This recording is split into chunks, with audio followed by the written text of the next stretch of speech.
So after getting buzzed in the middle of my presentation by that lady over there, we're going to continue now with the most favored nation principle. And essentially what it is it just dictates that countries should treat businesses of different nations equally in terms of allowing their imports and exports in terms of quotas and tariffs. You shouldn't discriminate against different countries.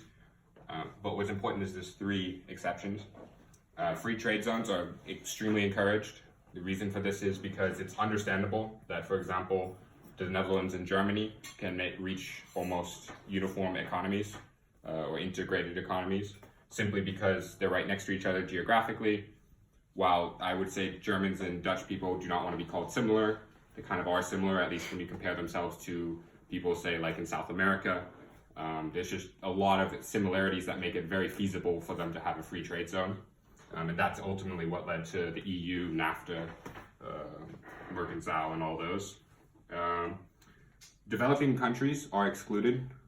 It's always encouraged for a developed nation to go make a special deal with or treat extra nicely to developing countries. For example, the Netherlands can be super nice to like Ghana or something like that. Like it's okay because Ghana is so small relative to the economy, but the Netherlands, by helping them out, is really bringing forth a country that has millions of people into the modern era. This isn't actually happening, but could happen.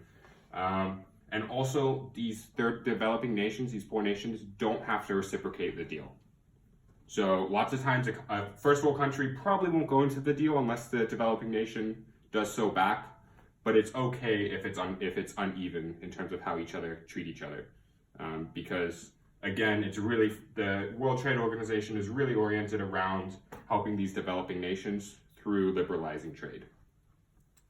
And then finally, the exception is unfairly traded goods and services.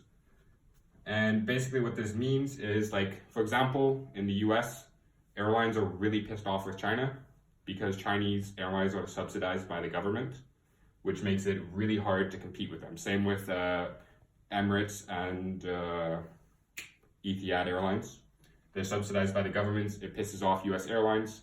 There's calls for to have the government step in and tax the airlines on their flights in or out, whatever it may be, because it promotes unfair competition when you compare it to a free market driven business like Delta Airlines, United Airlines, KLM, that aren't fully subsidized by the government.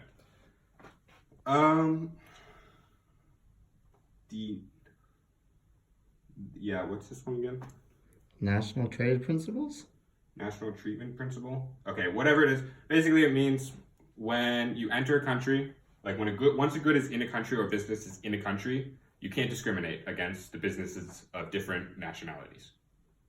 And the reason for that is because, you might let the business come in, but if you screw them over once they're there, they're still not going to have any chance to succeed, which defeats the entire purpose of lowering the trade barriers in the first place. I'll add in later what that is exactly. The TBT, I also forgot what TBT stands for, but basically what it is it prevents unfair practices. The primary one it mentions is called dumping, kind of like taking a shit actually. Basically what dumping is when I have, like the United States, or I don't know, when the Netherlands has a shit ton of weed and they just want to go put in a ton of weed into, like, say, like Canada, and like, here's all our weed, baby, and we're just going to sell it below cost or super cheap. That's unfair, just for the point of taking up market share and blocking out all the domestic or other international companies, and then we can jack the price up afterwards because we took all the market share. And anti-dumping policies are just to prevent that from happening. And all the members who signed the TBT agreement agreed to not allow dumping policies by their businesses or national governments, and to prevent any other kind of unfair treatment. Let's see, then we have the dispute settlement body, which leads into the forms of retaliation, where it gets fun. Parallel retaliation is basically, I have a dispute about corn. The country violated our agreement, our treaty. in the corn sector. It might have other sectors included, but it relates to corn. Jacob's from Kansas, so this is an issue that's very important to him. We have cows, not corn. Okay, continue. We're the sunflower state. And yeah, basically what this means is I can only retaliate with via corn. So if Canada's a dick to me and I'm the US and they fucked me over on corn, I can only fuck them over with corn. Naturally, they might not have a lot of corn. Or, I might not have a lot of corn, which obviously I do. But what this leads to is I can fuck them over and retaliate in a different sector that's still within the agreement. So let's say like apples are included in the agreement, or cars, whatever it is in that same treaty that made these rules, I can then retaliate in a different industry. And the reason for this is not every country is going to export and import. Again, on the idea of comparative advantage, the reason why they're probably doing trade is because one of the countries is better at producing an item than the other. So it makes sense that you might have to retaliate in a different sector to have the damage be equivalent to that done to you.